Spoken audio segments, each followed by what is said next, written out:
ইউরোতে নেদারল্যান্ডসকে ৩-২ গোলে হারিয়ে নেদারল্যান্ডস এবং ফ্রান্সের গ্রুপ চ্যাম্পিয়ন হয়ে সেকেন্ড রাউন্ডে উঠেছেন অস্ট্রিয়া। ম্যাচের ৬ মিনিটে ডাভিড মালানের আত্মঘাতী গোলে ১-০ গোলের লিড পায় অস্ট্রিয়া।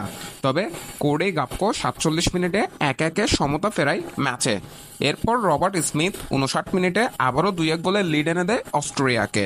ম্যাম্পিস ডিপাই ৭৫ মিনিটে ২-২ গোলে ম্যাচের সমতায় ফেরায়। তবে ৫ মিনিটের মধ্যে মার্সেল সেভিটসারের গোলে ৩-২ গোলের লিড পায় অস্ট্রিয়া। ফলে ৩-২ গোলের জয় নিয়ে ৬ পয়েন্ট নিয়ে গ্রুপ চ্যাম্পিয়ন হয় অস্ট্রিয়া। কারণ অপর ম্যাচে ফ্রান্স ১-১ গোলে ড্র করেছে পোল্যান্ডের সাথে। পোল্যান্ড যারা এর আগে ২টি ম্যাচ হেরেই ইউরো থেকে বিদায় হয়ে গিয়েছে, লেভানডস্কির গোলে তারা ১-০ গোলের লিড পায় এবং কিলিয়ান এমবাপ্পের গোলে ১-১ সমতায় ফেরে ম্যাচে। তবে পরবর্তীতে আর কোনো দল গোল করতে না পারলে ১-১ গোলের ড্র নিয়ে মাঠ ছাড়ে দু দলই। ফলে ৬ পয়েন্ট নিয়ে এই গ্রুপ থেকে গ্রুপ চ্যাম্পিয়ন হয়েই গ্রুপ ডি থেকে গ্রুপ চ্যাম্পিয়ন হয়েই সেকেন্ড রাউন্ডে উঠেছেন অস্ট্রেলিয়া। ৫ পয়েন্ট নিয়ে গ্রুপ রানার্স আপ হয়ে উঠেছেন ফ্রান্স এবং ৪ পয়েন্ট নিয়ে তৃতীয় অবস্থানে থাকা নেদারল্যান্ডস এখনও অপেক্ষা করছেন, যেহেতু সবগুলো গ্রুপ মিলিয়ে ৪টি তৃতীয় অবস্থানের সেরা দল যাবেন সেকেন্ড রাউন্ডে। তাই বাকি ম্যাচগুলো শেষ হওয়া পর্যন্ত নেদারল্যান্ডসকে অপেক্ষা করতে হবে।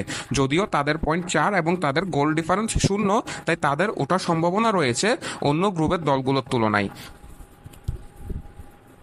অন্যদিকে গ্রুপ সি এর ম্যাচে স্লোভেনিয়ার সাথে গোলশূন্য ড্র করেছেন ইংল্যান্ড। ৭৪ ভাগ বল নিজেদের দখলে রেখেও ম্যাচে কোনো গোল আদায় করতে পারেনি ইংলিশরা। তারা ১২টি শট অন টার্গেটে করেছে, কিন্তু তবুও গোল আদায় করতে ব্যর্থ হয়েছে। ফলে এই ড্রয়ের ফলে ৫ পয়েন্ট নিয়ে গ্রুপ চ্যাম্পিয়ন হয়েই সেকেন্ড রাউন্ডে গিয়েছেন ইংল্যান্ড। অন্যদিকে ডেনমার্কও সার্বিয়ার সাথে গোল শূন্য ড্র করেছে। ফলে ডেনমার্কও ৩ পয়েন্ট নিয়ে গ্রুপ রানার্স আপ হয়ে গ্রুপ সি থেকে উঠেছেন সেকেন্ড রাউন্ডে স্বাগতিক জার্মানির মুখোমুখি হবেন ডেনমার্ক, যেটি তাদের জন্য অনেক কঠিন একটি প্রতিপক্ষ। স্লোভেনিয়া ৩ পয়েন্ট নিয়ে গ্রুপের তৃতীয় অবস্থানে রয়েছে এবং এখন পর্যন্ত যে ৪টি তৃতীয় অবস্থানের দল যাবে সেখানে নেদারল্যান্ডসের সাথে এগিয়ে আছেন স্লোভেনিয়াও। অর্থাৎ নেদারল্যান্ডস এবং স্লোভেনিয়া কাগজে কলমে এখনো কোয়ালিফাই না করলেও তারা যে কোয়ালিফাই করবে সেটি এক প্রকার নিশ্চিত। এই গ্রুপে ইংল্যান্ড একটি জয় পেয়েছে এবং ২টি ড্র করেছে। ফলে গ্রুপ সি থেকে ইংল্যান্ড গ্রুপ চ্যাম্পিয়ন এবং ডেনমার্ক গ্রুপ রানার্স আপ হয়ে দ্বিতীয় রাউন্ডে কোয়ালিফাই করেছে এবং অস্ট্রেলিয়া নেদারল্যান্ডসকে পরাজিত করে গ্রুপ ডিতে গ্রুপ চ্যাম্পিয়ন হয়েছেন। ফ্রান্স গ্রুপ রানার্স আপ হয়েছেন এবং নেদারল্যান্ডস অপেক্ষা করছেন তৃতীয় হিসেবে সেকেন্ড রাউন্ডে যাওয়ার জন্য। ফলে অস্ট্রেলিয়া, পর্তুগাল, স্পেনের মতোই কোনো কঠিন প্রতিপক্ষকে না পেয়ে সহজ প্রতিপক্ষের বিপক্ষে খেলতে পারেন সেকেন্ড রাউন্ডে।